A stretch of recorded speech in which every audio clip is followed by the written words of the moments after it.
वो गोली चलवा के हमें मरवाना दे, क्या गुनाह है हमारा कि हम मोदी जी की बात मान के पकौड़े तल रही है आज 54 इंच की। मोदी जी ने तो कहा है ना, मोदी जी की बात भी मानना, गोली चलवा देंगे वो, क्योंकि अमित शाह जी हैं। ये सब जो लाखों करोड़ रुपए पब्लिसिटी पे खर्च किए जा रहे हैं परिवार बताने के लिए और सब बताने के लिए, वो सब फ्रॉड है। ईवीएम ही मोदी जी का परिवार है और कोई परिवार नहीं है, सिर्फ एक ईवीएम मोदी जी का परिवार है। चोर की सबसे बड़ी चोरी तो ईवीएम ही है। डॉक्टर रितु के ऊपर तेजाब का हमला क्यों कराने की शक्ति कहां से आ रही है? ईवीएम से। बेरोजगारों के ऊपर हमले कराने की कहां से शक्ति आ रही है? ईवीएम से। ये जो किसानों के ऊपर गोली चलवाने की शक्ति कहां से आ रही है? ईवीएम से। एसबीआई के चेयरमैन को बुलाता, उनके बोर्ड ऑफ डायरेक्टर्स को बुलाता और वहीं से उनको बोलता कि हम लोग 5 मिनट होल्ड कर रहे हैं, अपने अफसर्स को बुलाओ, यहाँ पे लैपटॉप लेके, वाईफाई यहाँ लगा हुआ है, बढ़िया इंटरनेट काम करता है, ये सारा का सारा ये रहा प्रिंट आउट निकाल के अभी हमें 2-5 मिनट में, नहीं तो यहीं से तिहाड़ जेल जाने की तैयारी करता। अगर मैं सुप्रीम कोर्ट का जज होता मैं यही करता और एक 5 मिनट में सारी आती और साथ के साथ ईडी वालों को बुलाता कि ये लो सबूत सारे, और इससे बड़ा कुछ मतलब नहीं है। सेना मना कर रही है, सेना कह रही है हम बर्बाद हो जाएगी सेना। कुछ भी कर दो जबान से तो अपने आप को विश्व गुरु खुद ही को बता दो, जबान से अपनी गारंटी देने लगो, पर वो गारंटी सच्ची है या झूठी है वो बात है। मोदी जी के इशारे पे काम कर रहे हैं। अगर ये सूचनाएं मिल जाएंगी देश में किसी को या देश के सामने आ जाएंगी तो मोदी जी को जेल जाना पड़ेगा, अमित शाह जी को जेल जाना पड़ेगा, नड्डा जी को जेल जाना पड़ेगा और मोहन भागवत जी को जेल जाना पड़ेगा। इसमें कुछ भी बोल लो जबान से तो 56 इंच की छाती बचा दो, 2 करोड़ रोजगार बता दो, अग्निवीर को अच्छा बता दो। सेना मना कर रही है, सेना कह रही है हमारा बर्बाद हो जाएगी सेना।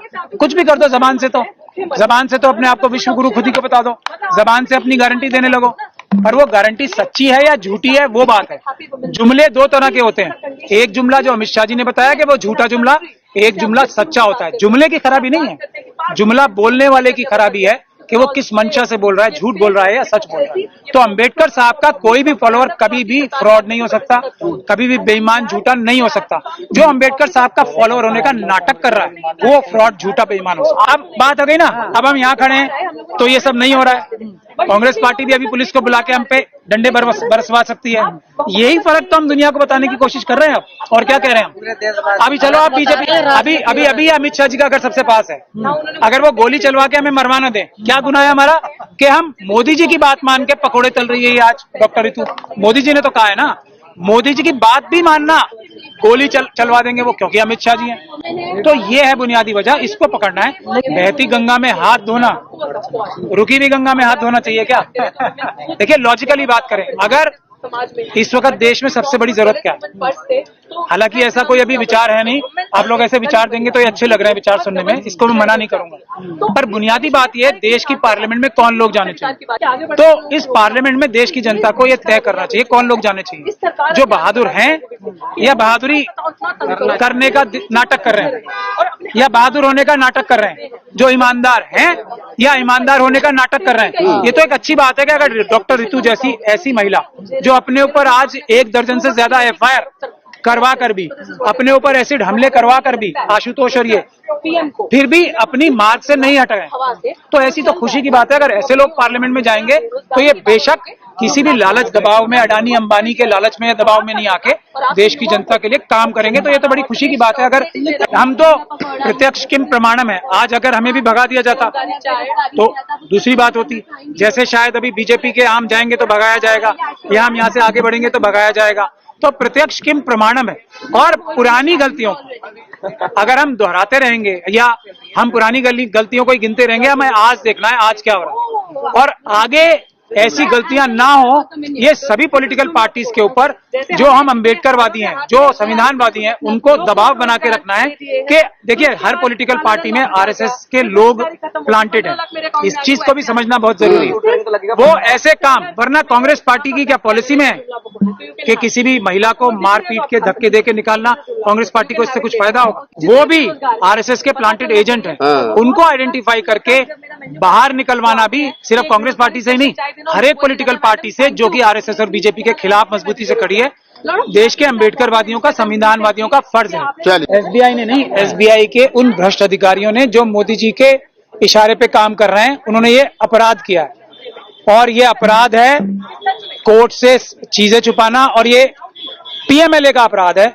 ये एक बहुत बड़ा देश के साथ अपराध एसबीआई के वो ऑफिसर्स कर रहे हैं जो ये चीज छुपा रहे हैं, जो कि 5 मिनट में दिखाई जा सकती है, 5 मिनट में बताई जा सकती है, वो छुपाया जा रहा है। तो ये बहुत बड़ा फ्रॉड है। एसबीआई क्यों छुपाएगी सर? एसबीआई नहीं, एसबीआई के भ्रष्ट अधिकारी, क्योंकि वो मोदी जी के इशारे पे काम कर रहे हैं। अगर ये सूचनाएं मिल जाएंगी देश में किसी को या देश के सामने आ जाएंगी तो मोदी जी को जेल जाना पड़ेगा, अमित शाह जी को जेल जाना पड़ेगा, नड्डा जी को जेल जाना पड़ेगा और मोहन भागवत जी को जेल जाना पड़ेगा, इसलिए ये छुपाया जाए। गैर कानूनी, अभी सुप्रीम कोर्ट ने बताया ना, गैर संवैधानिक, गैर कानूनी है ये, और उसके करने के बाद ईडी की रेड मारने के लिए मजबूर हो जाएगी। ईडी भी मोदी जी के घर पे रेड मारने के लिए मजबूर हो जाएगी, इसलिए ऐसा किया। जो काम 5 मिनट में हो सकता है, जिस काम के 5 मिनट के 3 हफ्ते ऑलरेडी सुप्रीम कोर्ट ने दे दिए थे, उसको ना देना, चुनाव के बाद देना, वो क्या दिखाता है? इसीलिए हम सब लोगों से बोल रहे हैं बार बार कि असली मुद्दा है ईवीएम का मुद्दा। किसी से नहीं डरेगी सरकार, किसी चीज से नहीं डरेगी जब तक ईवीएम से चुनाव हो रहे हैं। तो हम लोगों को 11 तारीख को, हम अभी अनाउंसमेंट भी करने वाले हैं, हम 11 तारीख को सुप्रीम कोर्ट पे लॉयर्स प्रोटेस्ट भी करेंगे बड़ा। वो लगाएंगे नहीं, चोर की चोरी बताने पे तो चोर के हाथ में जो ताकत में होगा वो करेगा। चोर की सबसे बड़ी चोरी तो ईवीएम ही है। डॉक्टर रितु के ऊपर तेजाब का हमला क्यों कराने की शक्ति कहां से आ रही है? ईवीएम से।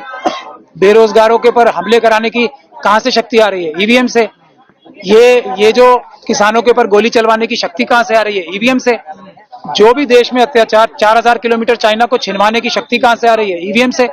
हर जो देश में पाप मोदी जी कर रहे हैं उसकी शक्ति तो उनके पास ईवीएम से ही आ रही है। मैं सुप्रीम कोर्ट के बारे में पहले भी बोल चुका हूं, टाइम देने का कोई औचित्य 3 हफ्ते का पहले भी नहीं था। हम लोगों ने तब भी कहा था ये 5 मिनट का काम है, 5 ही मिनट लगाने चाहिए थे। अभी 11 तारीख की हियरिंग में सुप्रीम कोर्ट को, जो मैं अंदाजा ही लगा सकता हूं, अगर कि कोई मैं सुप्रीम कोर्ट का जज होता तो मैं क्या करता? मैं पहले एसबीआई के चेयरमैन को बुलाता, उनके बोर्ड ऑफ डायरेक्टर्स को बुलाता और वहीं से उनको बोलता कि हम लोग 5 मिनट होल्ड कर रहे हैं, अपने अफसर्स को बुलाओ, यहाँ पे लैपटॉप लेके, वाईफाई यहाँ लगा हुआ है, बढ़िया इंटरनेट काम करता है, ये सारा का सारा ये रहा प्रिंट आउट, निकाल के अभी हमें दो 5 मिनट में, नहीं तो यहीं से तिहाड़ जेल जाने की तैयारी करो। अगर मैं सुप्रीम कोर्ट का जज होता तो ये करता। अब क्या होगा ये दुनिया के सामने, मैं शास्त्री जी तो हूं नहीं वो बागेश्वर धाम वाले के फ्यूचर बता सकूं, लेकिन अगर मैं सुप्रीम कोर्ट का जज होता मैं यही करता और एक 5 मिनट में सारी आती और साथ के साथ ईडी वालों को बुलाता कि ये लो सबूत सारे और इससे बड़ा कुछ मतलब नहीं है, और चुनाव आयोग को बुलाता कि अगर ये लोग अगर इलेक्टोरल बॉन्ड्स के साथ इतना बड़ा फ्रॉड ये इलेक्शन कमीशन कर सकती है तो ईवीएम के साथ भी यही करेंगे।